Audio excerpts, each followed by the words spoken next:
Morning, everybody. We are coming together today to do our biennial reappraisal review and committee discussion and considerations.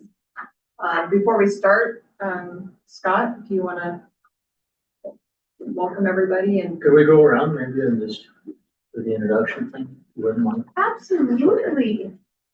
My name is Amanda Funke, I would help you. Department of Revenue Business Analyst.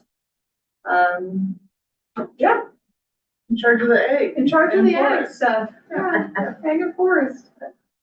I'm Robin Reed, Deputy Administrator of the Property Assessment Division. I'm Tiffany Folliot-Harris, Valuation Unit Manager. Todd Olson, just a committee member from Fergus County. John Lewis, same as Todd, Ranch, Golden Valley County. I'm Nick Haggerty. I'm a professor at Montana State in the Department of Agricultural Economics and Economics. Scott Mendenhall, I'm the Deputy Director. Not been at this meeting before. Know someone who through some other work, so. And my background, so I grew up on a ranch in Wyoming. We still have an ownership level there, and I have a master's in ag econ out of Wyoming, so I know I'm an Aggie, so I'm happy about that. So I'm really good that people are in this committee. I love it that there are a lot of you guys in government. It's very helpful because we don't have enough legislators that have. Right. So I'm Cindy Johnson. I am the president of Montana Farm Bureau Federation, and I farm east of Conrad, small grains and pulse crops and oilseeds.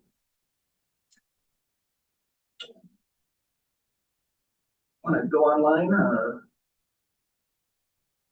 Hi, my name is Bill Billman. I'm a business analyst with the Department of Revenue. Hello, I'm Jerry Nielsen. I taught soil science at Montana State University for about 30 years, and I've been on this committee for about 20. And I don't know how much longer I can keep going, in my 90s, so I'll keep going as long as I can. Enjoy it. Thank you. I'm Eric Moore. We operate a backgrouting outfit and irrigated farm in Miles City.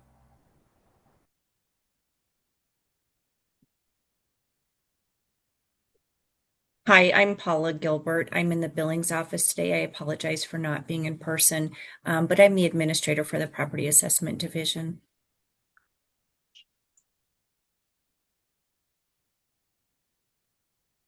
And Gina, are you online? Yes, I am. Gina Stevens, I'm a Farm Bureau member, Bighorn County, and longtime rancher. Great, thank you. And I'm Bryce Cotts. I'm a compliance executive with the Property Assessment Division.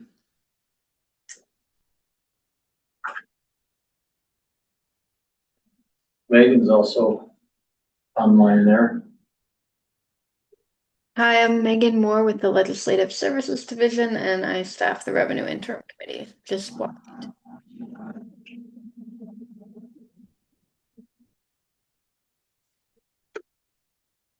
I'll say a couple things. So just welcome, and on behalf of, like many of you know, Director Brendan Beatty, who's he's branding calves today, and over at this place quite winter, and so he can't be here, but extends his greetings. And I guess mostly we just want to say thank you for your contribution and your service. We know time is valuable, and you take time out to come and do this. It's very important. I'm not sure. I was trying to think about it this morning. I meant to ask Amanda how many ag parcels there are in the state of Montana. It's an astounding number of parcels, so your work is very important. So we don't take your involvement and your commitment for granted. I just want to say thank you. It's important. It's our top industry in the state, so getting it right our mission at the Department of Revenue is to be the most citizen-oriented tax agency in the country. And under Brendan's leadership, I think we're getting there. And we take that to heart. It's not just words on a paper or on a website. We mean that, and the statute says that we appraise all property fairly and at 100% of market value, and so your contribution in determining that for ag is critical. We want to get it right, and we have no incentive or edict from Brendan or anyone else to do anything other than to be absolutely fair and correct. So that's our job, and each one of you have a role in that for us. So welcome, glad you can be here, and thank you for your help.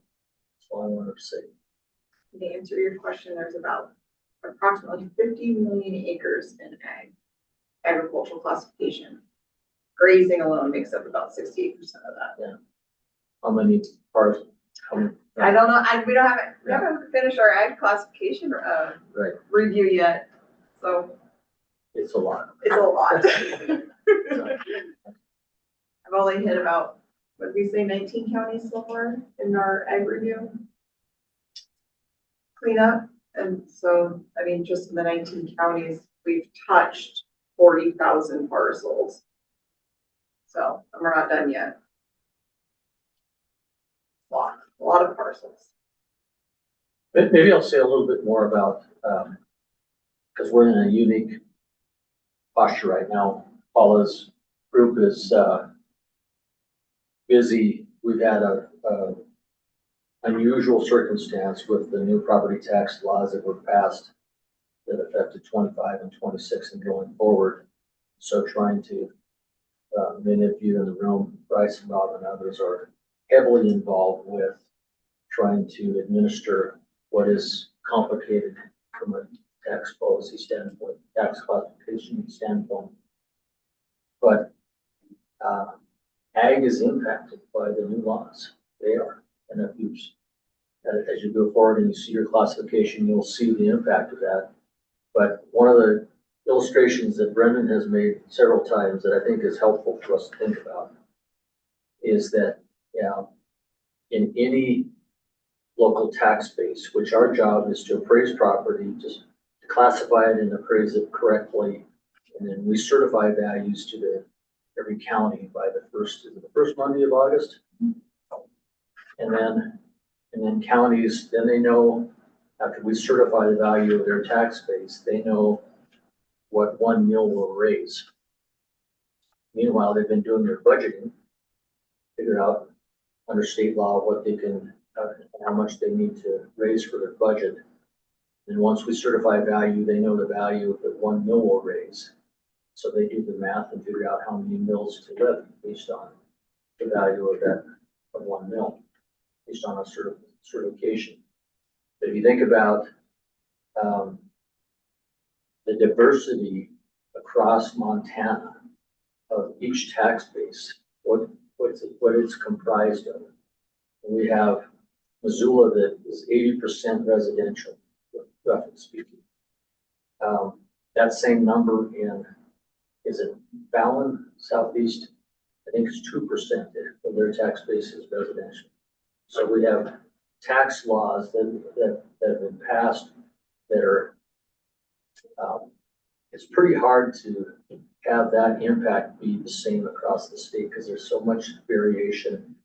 And so when there's a policy decision made, as there has been, to say in a global way, in a general way, the legislature, the laws that were passed said we want to give some tax relief to one class of property or two classes of property, primary residences and long-term rentals. And so the rates that went into effect 25 and 26 had that goal in mind, and we're going to give residential taxpayers a break, or we want to reduce what had been an increase in those designated areas. Well, if you think about a tax base being a ball, this is this is what you have, and if you say over here, we want this particular piece of the pie residential to decrease, you push in over here and it's gotta come out someplace. Just depending on whatever else is in that tax base. And so if you are in a rural community, like many counties are in Montana, the only places that it can go to, it shifts onto whatever is left in the tax base besides residential and long-term rentals, and oftentimes there's an impact on that. And that's the reason why it was as a necessary result of, you lower the tax rate on one, it's going to impact whoever else is left in that, whatever other classes are left in that tax base. So that's the why, and I stand, we've got many experts around the table here who's far smarter about this than I am, but my understanding, that's the why you see an impact in ag, because there's no place else to shift to. If your local tax base is made up of some town property in a residential area, a few commercial properties, and then largely ag, you lower, when there's a policy choice to lower the rate for one particular class, it will shift onto whatever else is in that local tax base. I don't know, did I explain that reasonably well? Yep. All this stuff. So that's just an important thing to bear in mind, because I know many of you in your constituencies, you get questions. So why is this happening? That's why it's happening. I know that's not the topic for today, but I wanted to talk about that because it's hopefully not an elephant in the room, but you hear things, maybe that helps you to explain. Can I ask you a question? Sure. Do you know the average impact on ag land across the state? We have a group of economists here called Tax Policy and Research. Thank you. I'm already off the agenda here. Thanks, that's why Robin gave it to me.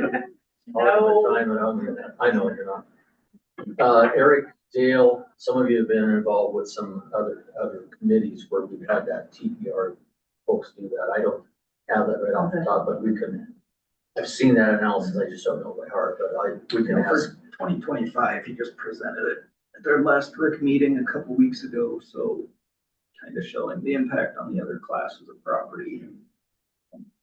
Scott was explaining it can vary pretty significantly county by county, but I'm pretty sure he has that breakdown both on a statewide average and on a county by county basis that he could certainly provide the committee if it's of interest.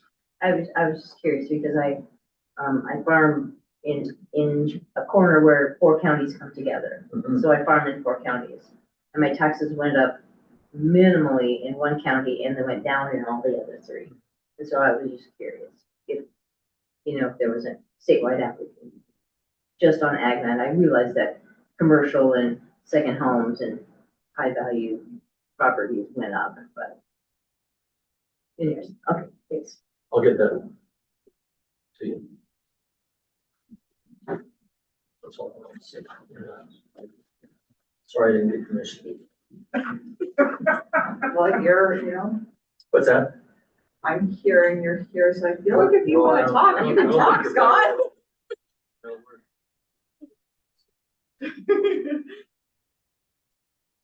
Okay, are we ready to move? Okay. Again, welcome everybody. A part of what the committee does for us is we provide to you the overview of what our reappraisal is going to look like, any major requests, shifts, changes, anything like that, we will present to you. And then what the committee does is then will recommend to the department any adjustments or suggestions that you may see a better fit moving forward. Yes, about some of that. Okay. If anybody, I'm just going to jump right in to get this meeting on the road. Bryce, do you have anything else you want to add before I start with the overview? Okay. If you want to move to, we'll just jump right into it then. We're going to review the difference between the 2025 appraisal that we're actually currently in, and we're gonna look to see what changes moving forward into our next reappraisal that will start in 2027. We're just gonna jump right into what the valuation is going to look like moving into 2027. So our commodity for specialty crop, we use spring wheat, and we use spring wheat for a few different subclasses.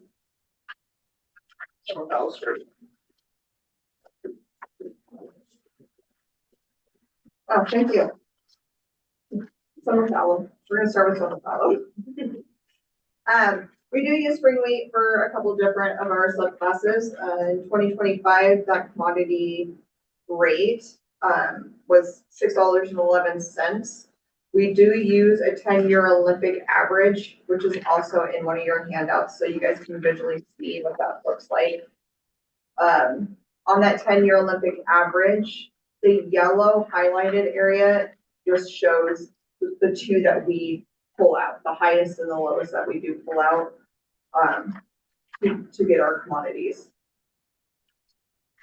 Summer fallow is looking like it's gonna go up by 8 cents. Continuous cropland also is going up by 8 cents because we use that spring wheat. Alfalfa is going to move from $124.20 to $125.90. Irrigated land will be using the same the alfalfa commodity rates, which makes our minimum value, what did it change? The minimum value went from, it says 501, but it should be 50. Bill, can you verify? It should be a 507. 507.77, I believe. What page you on? That is correct. Irrigated minimum 507.77. Thank you. So the irrigated minimum is the value that we use irrigated hayland for irrigated hayland. So if the productivity deems less value than that irrigated minimum, it defaults to the irrigated minimum for value. So the value for 2025 was $501.21. And that is going to be adjusted to $507.77. And in each of the charts, you can see what the commodity price did, and then at the bottom, what the value per acre is gonna do. Yeah. So in the summer fallow land, the value per acre is going from $250.61 to $253.89 for the 2027 cycle. Can you explain that 6.4% capitalization rate? I struggle to see where you come up with the 6.4%. So, yeah, just to backtrack, all of this that we're covering is based on what's currently in statute. So statute says that we'll use a 10-year Olympic average to come up with what the commodity prices are. And then that's specifically one of the things this committee can evaluate and recommend a potential change that we would have to adopt an administrative rule. But the commodity price using the 10-year Olympic average is in statute. And one of the specific items listed that this committee is to consider and weigh in and recommend if they think it's not appropriate. Capitalization rate is also set at a floor of 6.4% in statute. So we can evaluate, and you might remember we kind of discussed this more in depth over the past interim when we had the land classification working group. We don't have data, nor does anyone, that we felt comfortable presenting to recommend a different capitalization rate other than using the default floor 6.4% that's set in statute. Again, if this committee has some recommendations on data sources that could be used to evaluate and come up with a different capitalization rate, we would certainly look into that and take it into consideration. But historically speaking, we haven't had a good data source or rationale to recommend a number different than the 6.4% floor that's set in statute. So that's kind of the history of it. Again, one of those items for you to discuss and consider, and if you have recommendations for us, we're more than happy to look into those, but we've never been able to, within our internal research, come up with a number to present to you that we felt was more appropriate. So if I might add, the committee that worked on this 2009, when did they, it was quite a while ago, and they spent a lot of time trying to figure out that variable, that capitalization. And I think they did a good job. And to my understanding, that's what this advisory committee, that's probably the only number that we can play with. Am I correct on that? Again, like this 10-year Olympic average for the commodity prices, if Right. you thought a 15-year average was more appropriate, you could recommend it, and we could potentially adopt that by rule. So I'd say the commodity price and the averaging methodology is one of the main things, and then capitalization rate would be one of the other three key components. I would say you'd probably be able to recommend any potential changes to our base commodity prices, like we use spring wheat because historically that's been the dominant crop. So you could potentially, because those aren't set in statute, what those base commodities are. So that's something, if you felt there was a commodity that better reflected the current conditions of the state of Montana to use as our base, that's something this committee could consider and recommend to us. That might be a topic of discussion. Instead of using spring wheat, use either alfalfa or winter wheat. Because there's, I know the Northeast and whatever, there's a lot of spring wheat, but I'm not sure with my experience that spring wheat's the dominant crop in Montana. And we do use alfalfa in some of our commodities. Okay. We use it for irrigated and non-irrigated Helena evaluation, but we are currently using the spring wheat for everything else. Right. Okay. I mean, I'm not a member, but I'm just wondering, so is it, just because it's always been, does that mean the way it always should be? I guess your point. That's, Is that the appropriate metric? And even the specialty crop is using spring wheat, and maybe there should be something different used for that as well. So I don't know the history of the prior discussions on the capitalization rate, but I mean, based on like economic principles, it seems like a reasonable thing to use as a benchmark for that would be like the cost of borrowing for real estate loans, and there are data series on that that you can get from like the Minneapolis Fed. So what was that? Also borrowing? Yeah, I mean, I look at like the average, average interest rates of like ag real estate loans. I was looking at this, like historically, like it was for a good decade or so, it was around 6.4%, hovering around there. So that probably made sense at the time. And then like in the last few years, it like spiked up a little bit, and now it's down to 6.8. So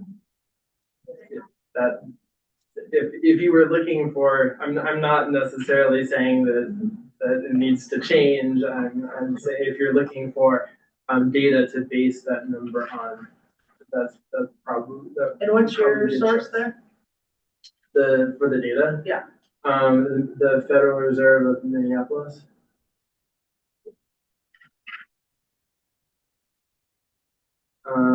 Let's see. It might be collected by the Federal Reserve of Kansas City, but like we're in the Fed's Minneapolis region, so they put out quarterly reports on. Like they have an aggregated survey.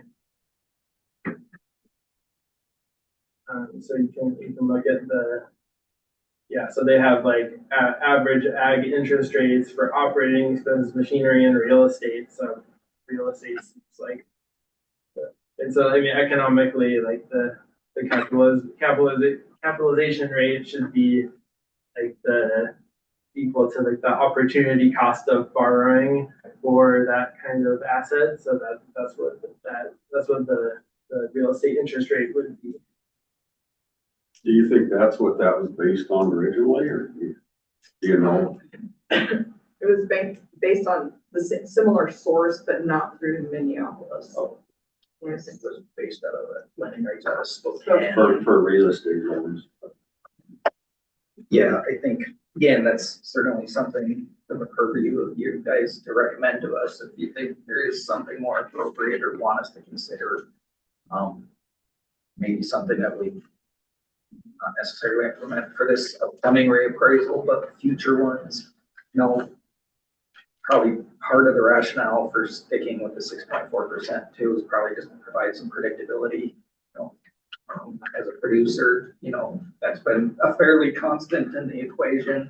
Whereas if we were changing that capitalization rate every cycle, there'd be a little less predictability from the producer standpoint. So I think that might have also gone into part of the rationale in past of just sticking with that 6.4. If we didn't have a reliable rate source we were comfortable using and didn't want that number jumping up and down.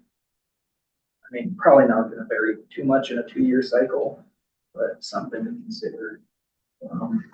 Does any of the online members have anything they want to weigh in on here? Can't hear you, Bill. No, I just wanted to correct the record, Bryce. The commodities that we use are found in statute 157201. It does list spring wheat. Spring wheat is used because it can be grown in every county of the state. That's why spring wheat is used. And that's all I had. I do, this is Jerry. I do know that we kept that 6.4 partly because we didn't know, have a way to get a better number. And for the sake of having consistency from year to year and predictability, the committee usually voted to maintain that 6.4.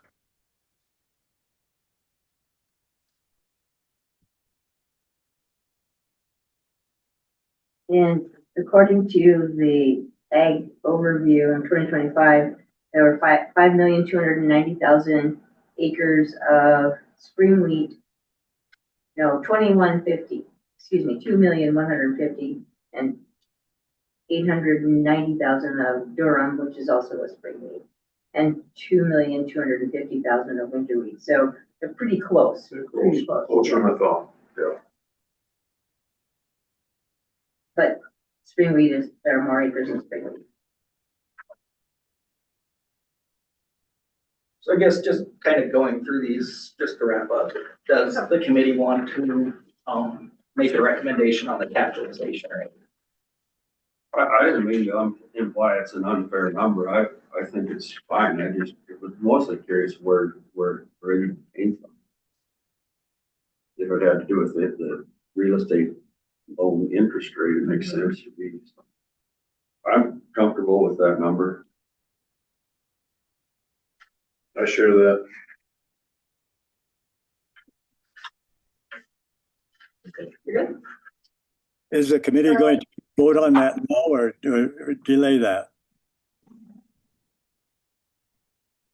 It sounds like they're voting on it now. Yeah, I guess, Chair Moore, do you just want to kind of go through these one by one and take a committee vote as we address each? I don't have a strong feeling. I think 2 years ago, we did all our executive action at the end after all the presentations, but I don't know if it matters a whole lot. Okay, yeah, we'll just save everything for the end and do it. That'd be my preference. I would have to redo something in case a new piece of information comes up.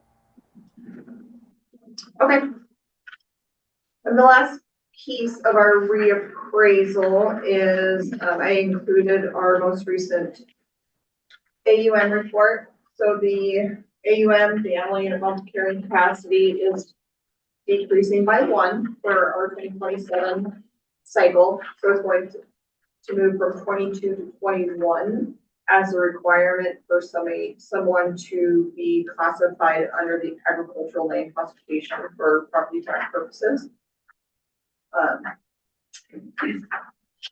And then if you go beyond that report,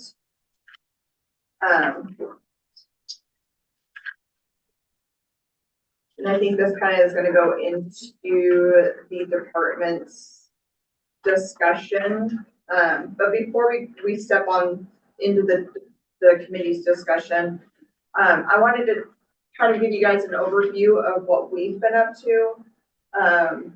We've been mulling through our current agricultural land classification manual. No big changes, just kind of cleaning up some language, you know, making it a little bit easier for taxpayers and everybody to read. The big thing that we've been working on is a land classification cleanup project statewide. So what that means is, I don't even know how many years, but people are exchanging, you know, selling land, taking on more land, splitting land.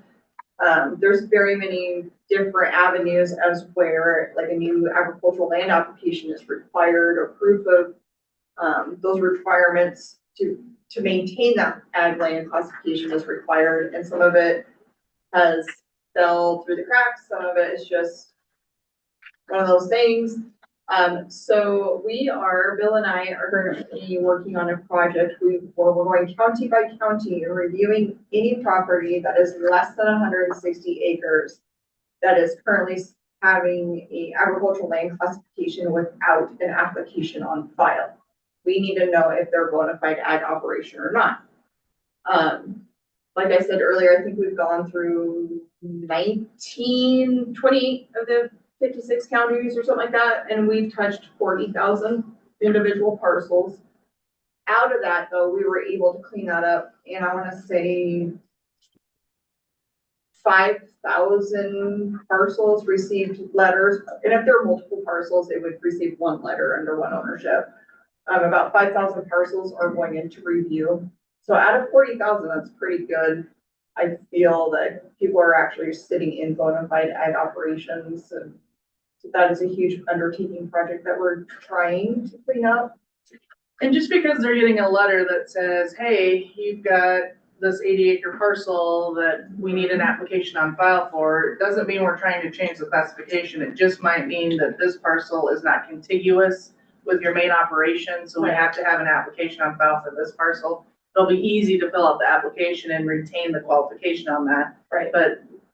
But legally, we have to have that application on file for anything that's under 160 acres. So some of your neighbors may have been getting some of these letters saying they had to reapply. It's not because we think you're not still in ag operation. It's just because the requirement is that that parcel needs an application on file. So if they have any questions whatsoever, yeah, give us a call and we can help walk them through that process. Any questions regarding the cleanup and any letters received or anything like that? So does this have anything to do with the two recommendations that you got us thinking about when you sent that email out? No, sir. Nope, this project was something that has been coming, that it just needed to be done. I mean, for every parcel that shouldn't be in agricultural classification, that's currently is, that is being pushed onto another parcel, right? So for every tax dollar that's not being paid here is being picked up over here. But like I said, most of them are actual bona fide ag operations. We just legally need to have that application on file. And it's just a matter of them filling it out, turning it in so we can get it on there and check the box. It says that it's there. We also recently went through a legislative audit on exemptions, and the exemption is where this particular application sits. And so in light of, we're trying to get ahead of the ball, and before we get an audit on agricultural applications, we wanted to be sure that we have everything in the system and any missing ones were identified and got attached to the record as well. So Part of it was sparked because of the recent legislative audit we already had on other types of exemptions, so we wanted to make sure that we had this part cleaned up as well.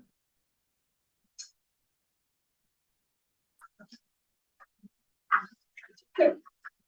There's no questions on that. We are going to move into the committee consideration and recommendation. The department is requesting recommendations from the committee to establish a consistent and predictable policy for determining the animal unit months to improve stability and fairness for both the department and taxpayers. What that means is current policy, current process is every 2 years, we receive a report stating what our current AUM requirement is for somebody to become bona fide ag operation under grazing. I believe now the minimum requirement is about 120 acres of dryland grazing to meet our AUM requirement. Every 2 years that changes. What the rancher is doing isn't changing, but our requirement is changing every 2 years. So what we're asking is recommendations from you guys to how to create a more stable way of handling and establishing this AUM requirement. 2 ways of looking at that is if you, let's say you have somebody brand new that can only afford, just starting out of high school, they get their 80 acres, they're doing all the things, they're doing, you know, they're even irrigating it, they barely come in, they meet the 22 animal units. 2 years down the road, the cattle prices tank, AUM's requirement goes through the roof because it is based on cattle, 10-year Olympic average of cattle prices. Right now, as long as those cattle prices are gonna go up, our AUM requirement is gonna continue to go down, so there won't be any really huge issue. But historically, if you look, it went from 30 to 31, 23 to 25, back down to 22. So whoever qualified in 2021 and 22 no longer qualifies in 23, 24, even though they're not doing anything different with the land. But then they qualified again in 25 and 26. So every 2 years, that's a lot on both sides, right? That's a lot on the department and a lot on the And it used to not be such a big deal with the 6-year cycle because we had that same AUM calculation for 6 years. But now that the cycle is every 2 years, that can get a little crazy. And like Amanda said, technically, if they qualified in 21, 22, they should have received a new application and been disqualified for the following year if they came in at 23 or 24 AUMs, because the minimum was 25 in the 23, 24 tax year. And so we're just trying to eliminate that. We're trying to figure out how to make it more smooth and where we don't have that volatility. May I comment on Yes. this is why I wanted to be here in person, so I could portray this message. The department looks at it as a money end of it. As a rancher or a conservationist, it's about the land. It ain't have nothing to do with the money. If you qualify for ag use and you don't change your use, we can't control the markets. We can't control the weather. So every 2 years, just because one of those things changed, doesn't mean you're doing what the land needs different. So if you're gonna throw money at it or into the equation, we're either gonna overgraze or change use. I mean, that's not good for the land. It might be good for tax revenue, but it's not good for the land. And what does Montana do? Tries to protect the land. So I think we need to think about that more than every 2 years do the market thing to adjust the AUMs. The AUMs are gonna stay the same, especially if you do the 10-year Olympic average. Because you're not gonna have 10 years of drought and you're not gonna have 10 years of flood. So you take that Olympic average, this is what the land will produce. If you qualify during that 10-year period, you shouldn't have to reapply just because the market changes. Thank you.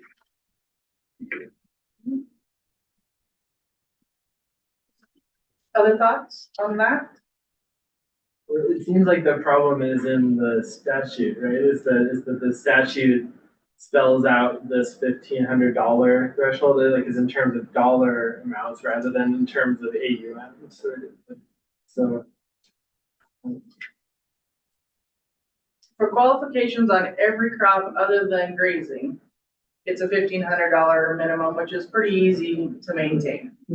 The AUM though is based on size of the cow, the amount they eat, and the prices and all of these types of things. So that is where that fluctuates a little bit more. And I agree with you. Once you're in and you're qualified and you're still using it for that. Unless it changed ownerships or changed the use, Yeah. you should be good to go. Yeah, and that's how we view all the other subclasses that we have. So if you are in dry land haying, if you're in continuously crop, if you're in all those things, we're not changing your classification just because the crop market has changed. But because grazing land is looked at a little bit different because it's looked at what the land can sustain, what the land can support without damage, right? So because we're based on, we're held to that $1,500 across the board, including grazing, we have to convert the animal unit to a dollar amount, to that $1,500. So that's where the 10-year Olympic average came up. And if you look through the report, the sale pricing he converts that 10-year Olympic dollar amount, $1,500 to an animal. So he's like, okay, based on my information, this is how many units, cow, calf, hares, or bulls equals that $1,500. That's where we're asking the committee if you have any suggestions to make that less. Well, I want to be clear, on a statewide basis, we're not every 2 years saying, okay, it's 30, and going and looking at everyone who is grazing and is under 30 and kicking them out. It's more so if you happen to apply to us on the year that it's 28 AUMs is the requirement, and you've only got 25, you're going to get denied in that year. Now, if it drops to 24 in the next cycle, you would have to know to reapply that you now qualify. So what we're really looking for is a number that's more steady so that we're not, hey, you didn't qualify this year because the calculation of the 10-year Olympic average came in at 28 AUMs, and your land can support 25. And then 4 years from now, when it drops to 21, because cattle prices are good, that person would be able to come and reapply to us and would now qualify. So we're not proactively kicking people out each cycle. It's just if you happen to apply in a year where it's high and your soil says you can only support 25 and the number's 28 for that year, you're going to get denied. And then if it drops the next cycle, you could come and reapply to us and you would get granted. So we're more looking for maybe like a floor base number that stays somewhat consistent that we would use to evaluate those applications. So we're not in this situation to where just because the year you applied and then relying on the landowner to know that these numbers change each cycle in the check and say, oh, now it's 23, now I qualify. Because we don't have really the capacity to track and say, okay, this individual applied 8 years ago and now their land meets the qualification. So the more to your point, it's if it's actively devoted to an agricultural use, kind of maybe establishing a floor or something that is more consistent in making that determination. Well, in my mind, there's a lot of these 10, 20, 40, 80 acre parcels that can't sustain 21 AUMs. But if they're using it as an agricultural use, they should qualify. You know, that's what we struggled with in that land classification work. I don't know how you do it. And I didn't know that's what we were here to do. I guess I thought we were to look at these numbers, but there's that. These are just suggestions that we came up with to start the discussion amongst the committee. These are not final options. These are just suggestions that you guys can review that we gave. Mr. Olson provided another suggestion just you know, once you're in, you're in. Well, unless Unless- two things, Yeah. change of ownership or change views. So he created another suggestion. So these were just to get the discussion going amongst the committee. So just to clarify, when after someone receives a agricultural designation, like is that revisited at some point? Like so it's or like how long? If there's a change in ownership or a split, it would technically, we would send that person, that new owner, saying, hey, this is receiving ag classification. You as the new owner need to reapply and demonstrate that you're still actively devoting that property to an agricultural use to continue receiving that classification into the future. Outside of that, unless we notice, obviously, if it's a split or subdivision, that's gonna trigger a review. Otherwise, it's not, there is no requirement for periodic reapplication. That's one of the things that the land classification working group also considered making a recommendation on, is showing or some sort of periodic reapplication so that you don't get someone who uses it that first year they acquire it to get the classification and then removes their agricultural use and continues it. But usually it's just if there's a split or the ownership transfer would trigger that new owner having to apply. But other than that, unless we happen to notice that it's no longer used, I think that's the difficulty in the grazing land, is because it's a harder thing to verify, at least from the AUM carrying capacity. I mean, they call us out for a review and they throw 10 cows out there for the week that we come and review the property and then haul them. But some of those properties are only capable of carrying activity, and if they're using it for that, I think that justifies there being ag land. I don't know how you. But John, I think that goes back to my point. I mean, if you qualify in protecting the land, the money shouldn't dictate that. I have a hard time with that money thing. Because if you're doing it right and you're a steward of the land, that's what we do. I think even one of the larger problems in my mind isn't these small acreages, but it's the big ranches that are going out of production. You know, they're just, we all see it in all our counties, especially in Fergus County, some of these where the land's being bought up by people for basically for hunting or for recreation, and is being taken out of ag use entirely. And those are huge acreages that are costing the state of Montana a lot of money because they're still paying an ag rate. And they're the ones that shouldn't, in my mind. Yeah, exactly.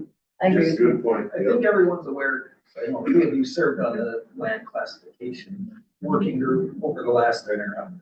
Did bring a number of bills forward past the 2025 session as of the result of that work. They didn't go anywhere for a number of those reasons. I don't think we have any intent as an agency to bring any of those bills forward again. I don't know if any individual legislators will choose. And I'm sure this topic will come up again with the large properties. And I mean, I realize that's not why we're here today. It's easy to get off track. Because it does, it eats at me, and I think it does him. I agree with John. I grew up on the Powder River, and when you're right on the river, you can put a lot more critters on a piece of land. But the farther you get from the rivers, the fewer cattle you can run.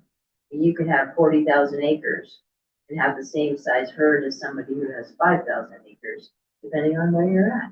Absolutely, you know? And like Todd said, that's what we need to consider. How are you really using the land? And are you taking good care of it? Not the value of a critter.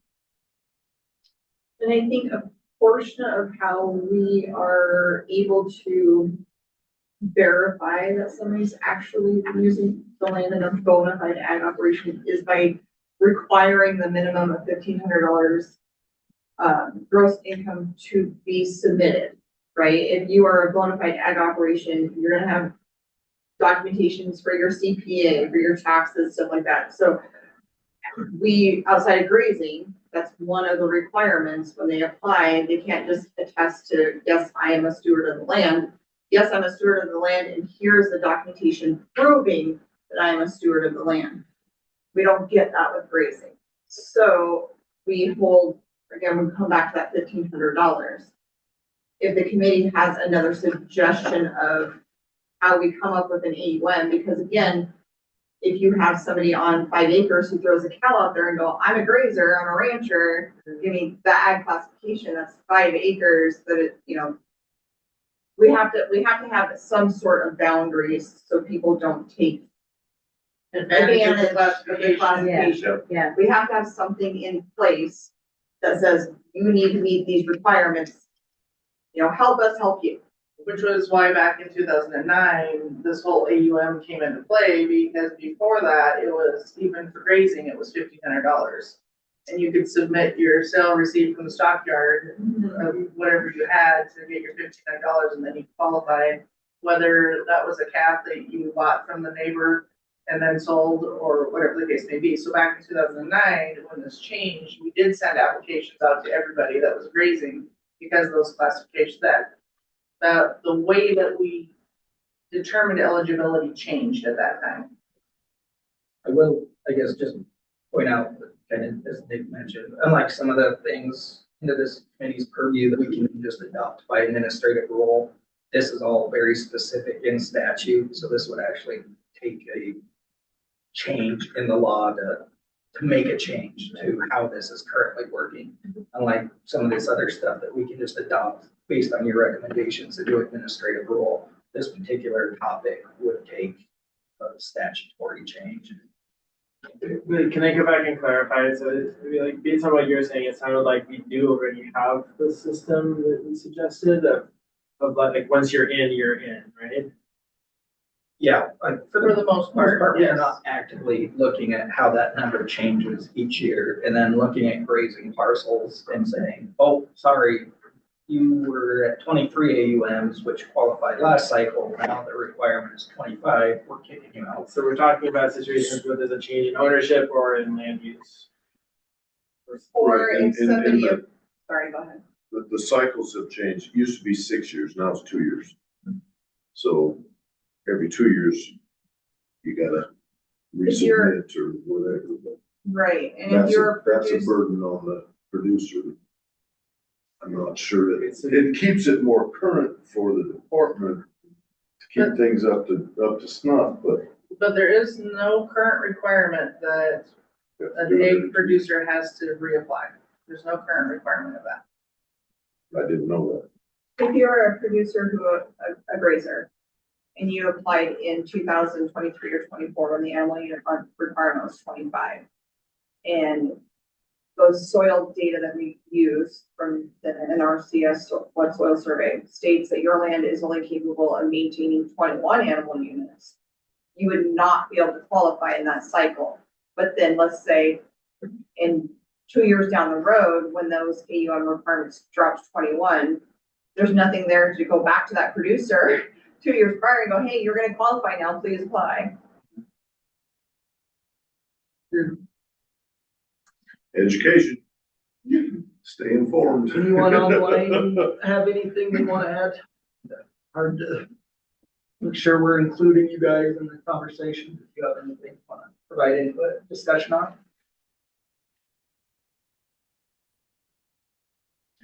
Okay, But to be fair, the project you're doing, you got 19 counties under so far, as you're going through and looking for places that have the ag designation, that there's no application on file, and right now we're sending out 5,000 letters saying, hey, you don't have an application on. So so that we don't require a reapplication, but as part of this cleanup, sort of truing up, make sure that things are accurate. People are getting caught up in that process of having to apply. That's right. So just to be clear. And luckily, And that's the AUMs are the lowest as they've ever been. Yeah. And so those that are getting those letters that have to reapply on certain parcels will have that benefit. Should be a good time Yeah. to apply. Right. Yeah, right. Cow price is so high. Right. It's really. Let's keep it that way. Really cleaning up. That could be a recommendation of yours. Where do you want to keep it? Recommend we keep prices high. Yeah, that's a good recommendation. And those were some of the, going back to the, two of the suggestions for your guys' discussion were some recommendations of essentially keeping it at a static or a floor level to create that kind of like an even keel, right? So we're not doing this yo-yo. So somebody who may have not qualified today qualifies next year, or somebody who qualifies this year, but vice versa. Or it's the yo-yo effect that we're trying to get away from. Okay, to get rid of the yo-yo effect, go back to the soil tests and the 10-year Olympic average on what that specific parcel will maintain as a AUM, and that's it. That's all you gotta do. We do currently use soil data. So the only thing that changes the AUM is the market price? See, I'm hung up on that, because the land And can again, only it's all- produce so much. It's all tied to the $1,500 in gross income that's in statute that you have to meet in order to qualify. The issue with the grazing land in particular, and that $1,500 is get to the point of verification. If it's just submitting a receipt, I could go buy a cow and put it in my field for a day and then go sell that cow and show, here's my $1,500 in income, when I'm not actually devoting that property to agricultural use. So that's kind of where There's gotta be checks and cake balances, yes. comes in with I the realize that. carrying capacity, having to meet that AUM, but because of the 2-year cycle and the 10-year Olympic average and the required calculation from MSU that makes the equivalent of AUMs to get that $1,500. That's why this is somewhat of an issue. So I had a suggestion, which is you could, so I mean, it seems like this is prompted by the switch from the 6-year cycle to the 2 years. So we could get back to basically the 6-year cycle by using a rule that says like take the lowest AUM of the past 6 years, of the last 3 cycles. Right, so the 21, if prices go back down and 21 remains the floor for another 6 years, then then we don't get the ratcheting up for a little while. But so it doesn't make it doesn't like make it permanent like option 1, but it's a lot simpler than option 2.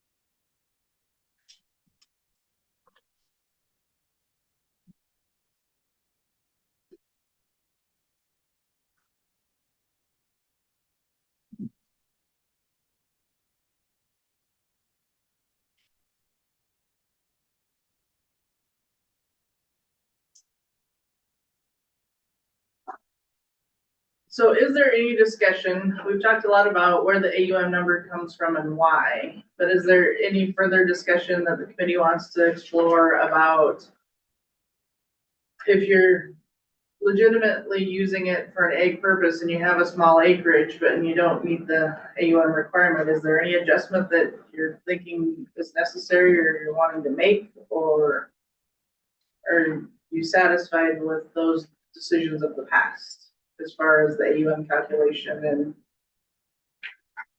so, John, you remember a couple years ago the young man from the Fergus County area who had 80 acres, he raised it, he hated it, and he called in online yeah, but his concern was that his land didn't qualify because it didn't have the carrying capacity. because he was feeding, but he was grazing and feeding cattle on that 80 80 acres, Yeah. right?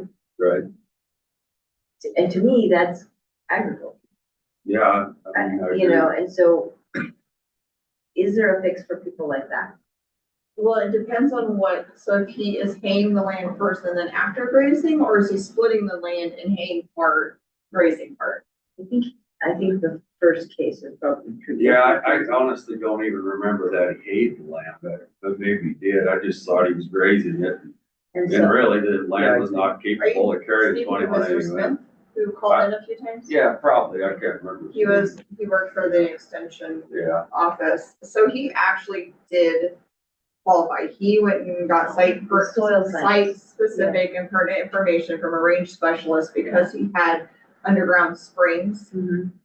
His land was able to produce enough forage to meet the animal unit months. that's right, It was just a matter of him doing the legwork. to get that report. I remember that. But in a case where somebody is haying the land and then after grazing, we would look at that land as producing hay.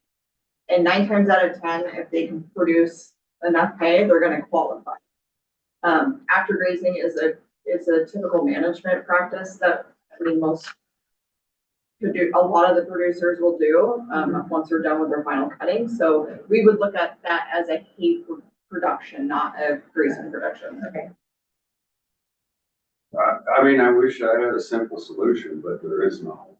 Just, I know, and then those guys with the small acreages are the ones that really struggle to meet the requirements. I don't know what you do. You're And welcome. when we say small, I mean, on the average, it's 120 acres to qualify right now without irrigation.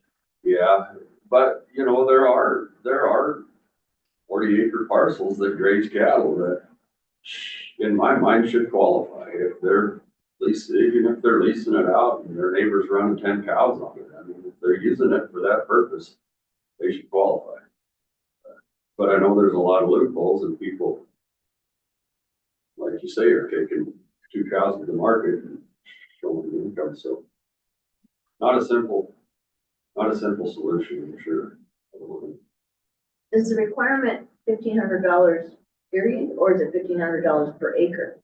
$1,500 period. So to me, Gross. that is one of the problems, right? Yeah, I know, I could write you a Right, check and exactly. and you that's can what- pay me back under the table. Well, and that's what happens in a lot of small acreages. Yeah, it definitely is.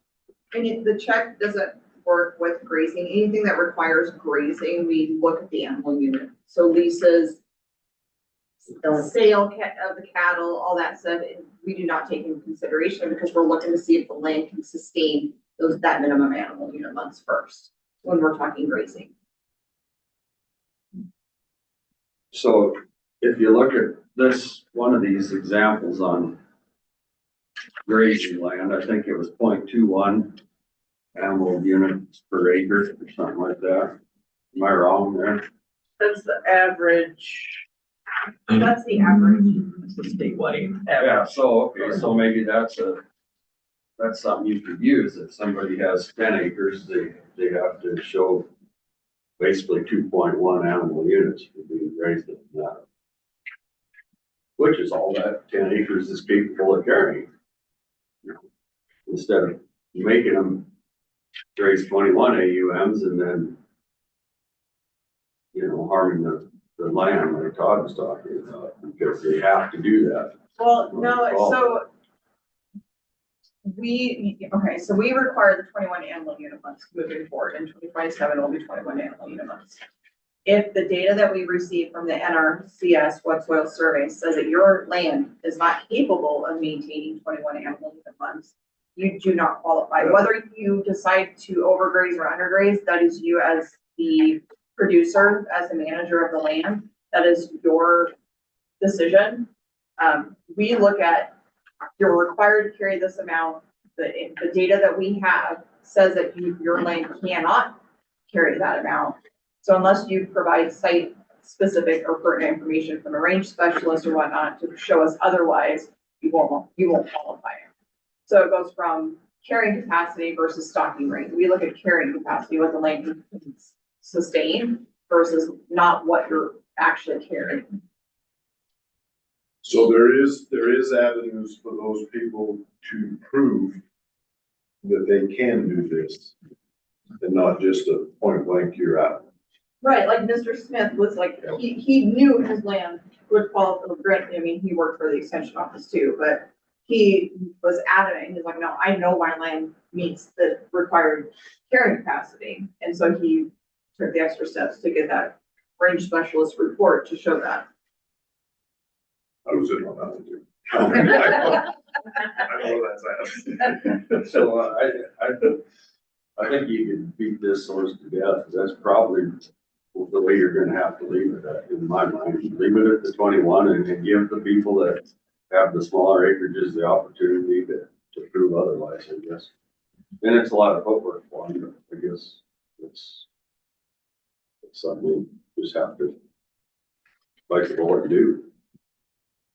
Are you suggesting leave it at a static 21, or Well, are you leaving it at a 21 for this cycle, and then let's say the market tanks and it shoots, hypothetically, shoots through the roof back to 25? Well, I'd like to leave it at static 21 for, just to simplify it. That was hypothetical.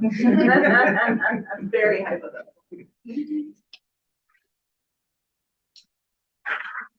If we want to simplify it, make it easier for producers and the department, we gotta have a number and just stick to it.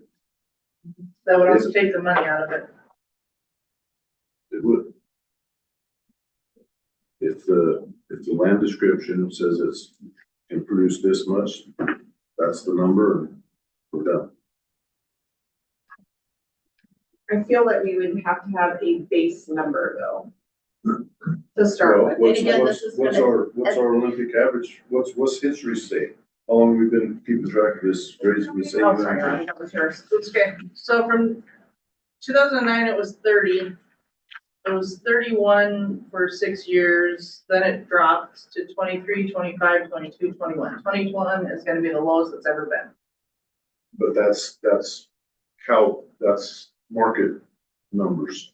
Yes. What's NRCS say that when we were talking about this is only what your land can produce per AUM? Statewide average is 0.21 per acre. Problem solved. How long has that number been there?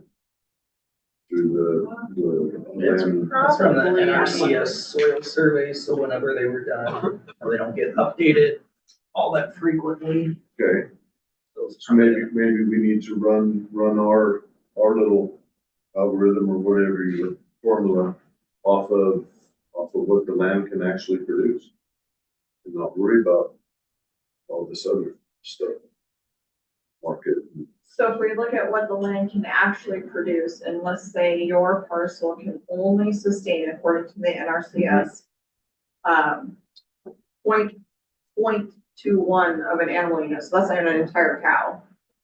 0.21, where do we, that's gonna roll into effect like how we value and everything else, but at what point do we say, where's the base? Where's the foundation? Is you're saying if your land can sustain 0.21, you qualify, and anything above that is. Money in your pocket because you're a good producer. Doesn't have to go to the state.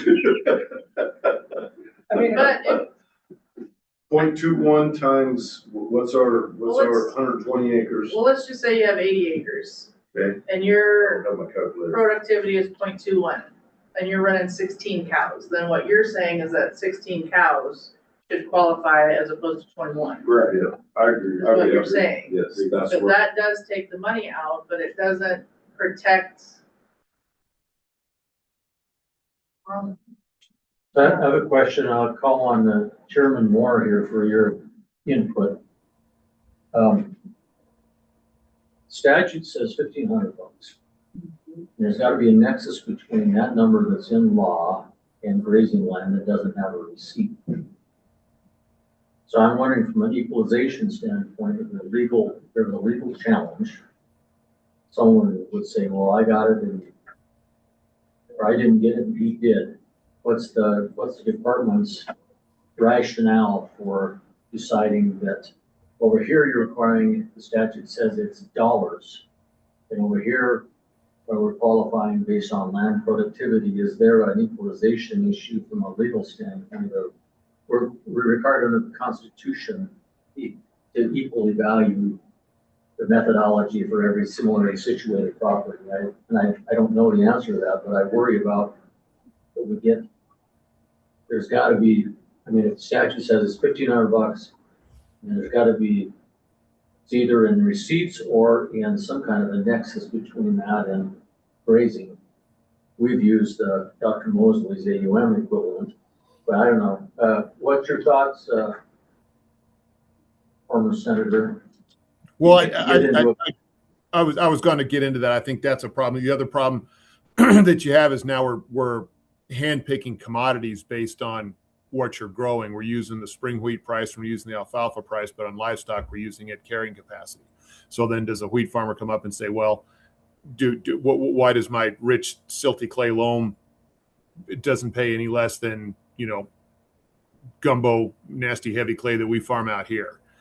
I think, and the other thing, keep in mind, anytime you start bringing anything to the legislature, once it can be your bill, but once it's introduced to a committee, it's not your bill anymore. And I'm always a little nervous because really, I know it's a hot topic, but I personally think compared to other states and compared to other land classifications, our ag land rates are pretty reasonable. And anytime property taxes, like somebody said earlier, is like a balloon. You push down on one side and something else pushes out, right? Because the counties never go with any less money. So I think a statutory change taking the marketing out of grazing land, the dollar value out, would probably require more thought than we're going to get done today.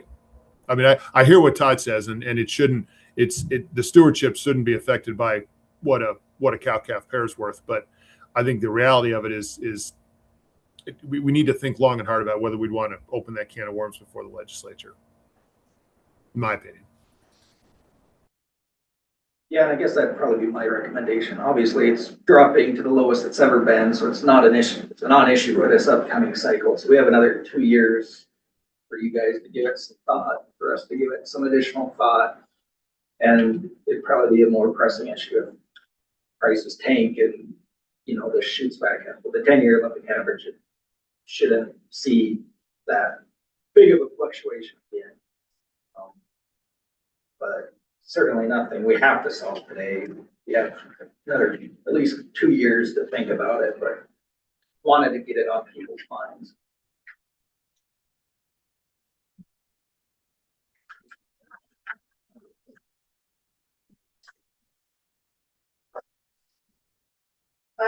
With that, is there any other committee discussions, Chairman Moore, that you would like to bring?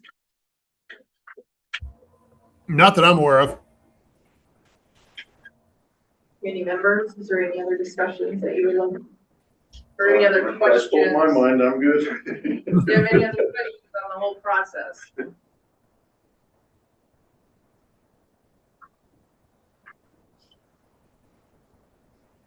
Not seeing anything online. Okay, so I think at this point we'll just circle back around and go through some of the things you guys can make recommendations on and just get a official committee vote on them, and we'll call it good for this reappraisal cycle. Would you remind the committee again what we can? Sure, so recommend? you'll make a recommendation on the capitalization rate. Okay. And you'll make a recommendation on the averaging methodology that we use for coming up with the commodity prices. So essentially, statute says we use a 10-year Olympic average. The committee can recommend something other than that be used if deemed appropriate. So I think kind of already have the capitalization rate discussion formalized. So the recommendation to not recommend a different capitalization rate other than the 6.4% floor that's set in statute. Yeah, go. go ahead and run the call from there, just in case I drop off. It's easier. Okay, all in favor of leaving the capitalization rate at the 6.4% floor set in statute? Aye. Aye. Any opposed, say nay. Okay, ayes have it. It will stay at 6.4%. On to the 10-year Olympic average for calculating the commodity prices. Does the committee have any discussion recommendation on something other than the 10-year Olympic average? I think that's the fairest way to do it, and it's the slowest rate of change. So that way we won't have the peaks and valleys. It'll be a line, a trend line instead of craziness. So I like the Olympic average. Okay, so all in favor of the 10-year Olympic average? Ayes? Aye. All opposed, nay? Okay, it will stay at the 10-year Olympic average. It would require a statutory change, which we could certainly pursue, but is there any recommendation on moving outside of the base commodity prices that are set in statutes? So that's spring wheat, alfalfa hay, and then the private grazing fee.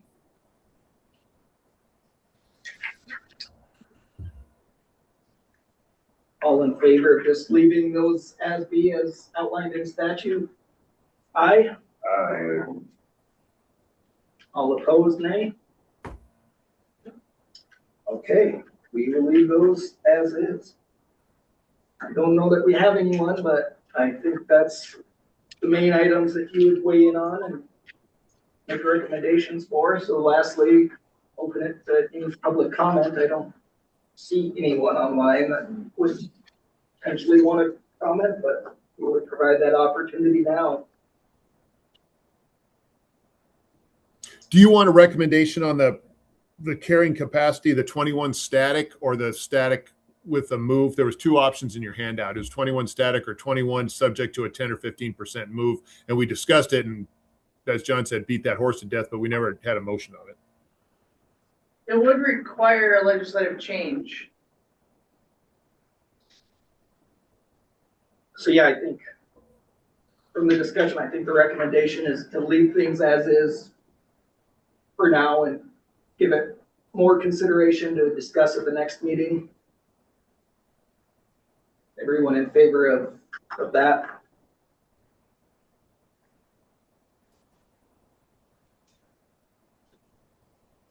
I guess all in favor of leaving the AUM as is currently and bring it up as an agenda item at the next meeting, say aye. Aye. Aye. Any opposed, nay? All righty. Not seeing any public comment. I think that kind of wraps up our business. Again, thank you all for coming down and your participation. I'd encourage you though, as a department, to continue on this A classification deal, because it just, to me, it's wrong the way it is now. And I know you said maybe, the department didn't want to push another bill forward, maybe try to find a legislator that would, but I just keep pursuing it because there's an answer out there. I don't know if it's the right one, but something should be changed in my mind.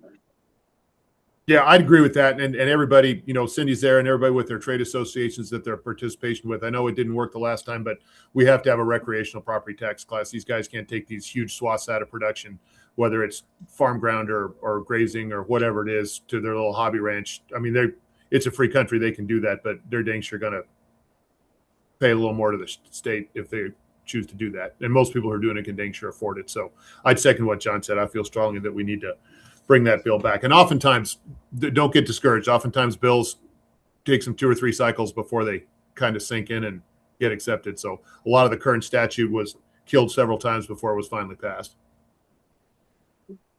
That's encouraging. So I think when we got done as a committee, we probably knew that bill wasn't going to fly, but it was worth a chance. I thought, I don't know, I don't think anybody was real comfortable with the final decision. Would you agree? Yeah, and I guess that's where it wasn't necessarily an agency bill, because it's a policy decision. We just facilitated those meetings and No, and I kind of brought appreciate that forward. So we're more than happy, as we've said many times, to meet with any legislator, if they're interested in revising one of those bills. All of that meetings and all of the documentation provided is still on our website. We're more than happy to meet with anyone who is interested in maybe trying to bring one of those concepts forward and providing them with data for education. Sure, some bills will come forward again. I think the point of that committee was to try to give it some more thought rather than what can be done during the course of the legislative session. But I think Scott would agree, our doors are always open to. I agree, and I agree with, there are more assessment that sometimes it takes several sessions for good ideas to. I would certainly hope, and we're not bringing forward, we only have about a dozen things on the outside agency bills this time. We've been asked to keep those to a minimum from the governor's office, and also Brendan feels strongly. There's just a lot of other pressing issues out there, and so we're not trying to. A couple sessions ago, we had 55. Last time, I think we had 16 or something like that. What it was. So we're not, nor have we gotten the green light from the governor's office to pursue an agency bill around this. But it doesn't mean, as an agency, at least leadership in our agency is, we're certainly supportive of getting at this issue, because we know we have fairness is important to us, and we know that there are, that in the land classification working group demonstrated that if there's inequities out there. Yeah.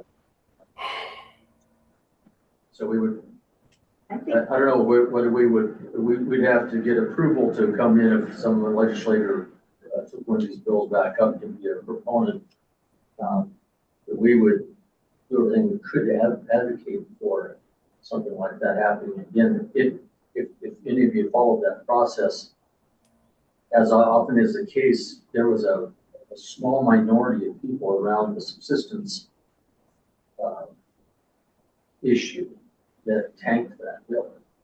And it was it's probably a 1/10 of 1% of situations out there that when we didn't anticipate that in our committee, that somebody that was a subsistence person living off of a few acres was going to get potentially killed by this and their taxes raised. But that's the way of the legislative process.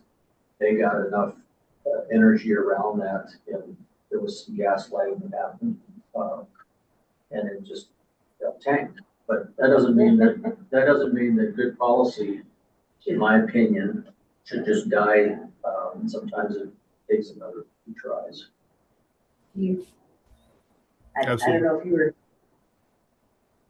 commented that there were a lot of legislators at the table who were in that category of land ownership that were very much opposed to losing their classification on their 5 acres and a goat.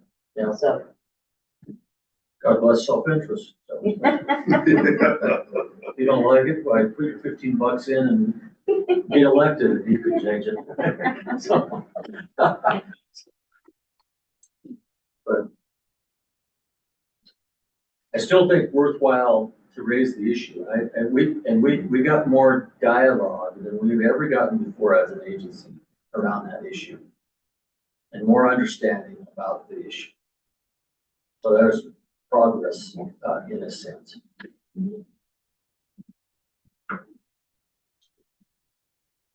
Well, if no one has anyone else, again, thank you all for your participation and involvement, and we will adjourn.